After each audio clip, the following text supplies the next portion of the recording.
फिर अगला जो इंपॉर्टेंट सिद्धांत है वो है 4 आर्य सत्य, 4 नोबल ट्रुथ्स। वो क्या है 4 आर्य सत्य? वो जब उन्होंने 35 वर्ष की उम्र में सत्य की प्राप्ति करी तो ये 4 सत्य उनको समझ में आए। पहला, world is full of sorrow, जो संसार है वो दुख से भरा हुआ है। जब 29 वर्ष की उम्र में उन्होंने 4 साइट्स वो देखी थी, एक बूढ़ा व्यक्ति, एक मृत व्यक्ति, ये वो 4 साइट्स, तभी उनको ख्याल आ गया था कि संसार जो है वो दुख से भरा हुआ है। ये बिल्कुल अटल सत्य है। और उनके कारण क्या है? तो वो दूसरा सत्य है, the reason of sorrow that is दुख समुदाय। दुख जो है उनके पीछे कोई ना कोई कारण तो है। व्यक्ति जो सफर कर रहे हैं इसके पीछे कुछ ना कुछ कारण तो है। अब देखिए दोस्तों, इसमें हम कर्मवाद के सिद्धांत को भी अटैच कर सकते हैं। कर्मवाद क्या कहता है कि आप जैसा करोगे तो वैसा भरोगे, है ना। तो यदि आपको अभी वर्तमान में दुख मिल रहा है तो उसके पीछे आपके द्वारा पूर्व में किए गए कर्म ही हैं।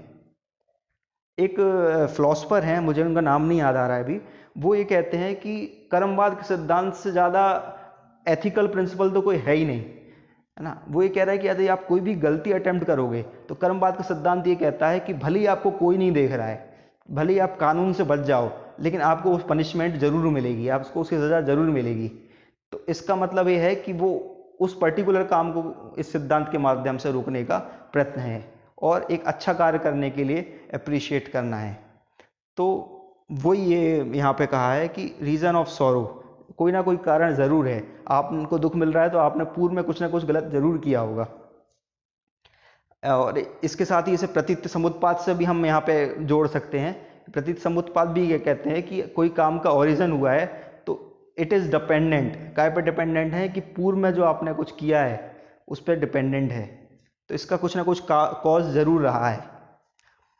तीसरा, सॉरो कैन बी स्टॉप्ड। अब ऐसा नहीं है कि जो दुख है वो परमानेंट है, वो भी क्षणिक है, क्षणिकवाद सिद्धांत की तरह।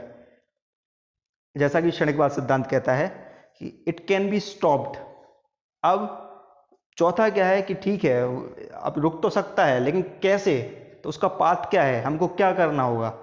तो ये जो है पाथ लीडिंग टू सेसेशन, तो उसका जो पाथ है उसको कहा है अष्टांगिक मार्ग, the path that can lead to the cessation of sorrow, वो उसे कहते हैं अष्टांगिक मार्ग, जो हम अब आगे पढ़ने वाले हैं। यदि इन 8 फोल्ड पाथ को हम फॉलो करें तो उन दुखों से छूटा जा सकता है। Right understanding, right thought, right speech, right action, right livelihood, right effort, right mindfulness, right concentration. यदि कोई हिंदी मीडियम वाला हो, उसको दिक्कत हो रही हो, तो वो गूगल कर ले, या हर किताब में इसका हिंदी ट्रांसलेशन अवेलेबल है। अब राइट अंडरस्टैंडिंग, दोस्तों इसको याद करने की एक ट्रिक भी है, वो ये है, आप लिख भी सकते हैं जो लोग लेक्चर को देख रहे हैं, to last CME, to last CME। तो यदि टू लास्ट CME ये यदि आप याद कर लें तो इसमें 8 के 8 नाम आ जाते हैं। टी से आता है thought, understanding, livelihood, action, speech, और सी से मतलब है कॉन्सेंट्रेशन, माइंडफुलनेस और एफर्ट। ये तीनों जो है अलग अलग भी हैं। TU थॉट और अंडरस्टैंडिंग है, ये विजडम से संबंधित है। लिवलीहुड, एक्शन और स्पीच, ये सब जो है एक्शन से संबंधित हैं, है ना। और CME मतलब कंसंट्रेशन, माइंडफुलनेस और एफर्ट, ये जो है ये तीनों माइंड से संबंधित है। तो इन तीनों में डिवीजन भी है, तो ऐसे अलग अलग भी आप इनको कोट कर सकते हैं। राइट थॉट मतलब सही सही विचार आना, अच्छे विचार आना, वो विचार आना जो जिसमें 4 आर्य सत्य और ये अष्टांगिक मार्ग हो। तो ये जो है अच्छे थॉट्स हैं, ये अच्छे थॉट्स आने चाहिए। अंडरस्टैंडिंग सही होनी चाहिए, 4 आर्य सत्य के बारे में हमें पता होना चाहिए, हमको इस संसार में दुख है ये समझ में आना चाहिए। और जैसा कि चौथे आर्य सत्य में कहा है, इनसे दुख से बचने का हमको उपाय करना चाहिए। राइट लिवलीहुड, अच्छा लिवलीहुड होना चाहिए, ऐसी कमाई होनी चाहिए जिसमें दूसरे को दुख ना हो, है ना, अनीति ना हो, पशुओं की हत्या ना की जा रही हो। राइट एक्शन, आपका जो एक्शन है, आपके जो भी करें वो सही हो, उससे दूसरों को नुकसान ना पहुंचे। राइट स्पीच, आप जो भी शब्द बोलें वो सोच समझ के बोलें, दूसरों के भले के लिए बोल रहे हैं, किसी को कोई बात बुरी लगे ऐसे शब्द नहीं बोलना है ना, और कम से कम कंसाइज बोलें, ए राइट स्पीच। फिर राइट कंसंट्रेशन, राइट कंसंट्रेशन मतलब आपके अंदर बुरे विचार नहीं आना चाहिए और आपका चित्त अच्छी चीज़ों में लगना चाहिए।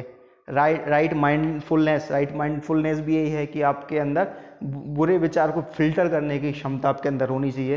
राइट एफर्ट, इन अष्टांगिक मार्गों पर चलने का एफर्ट जो है वो राइट एफर्ट है और वो हमको करना चाहिए।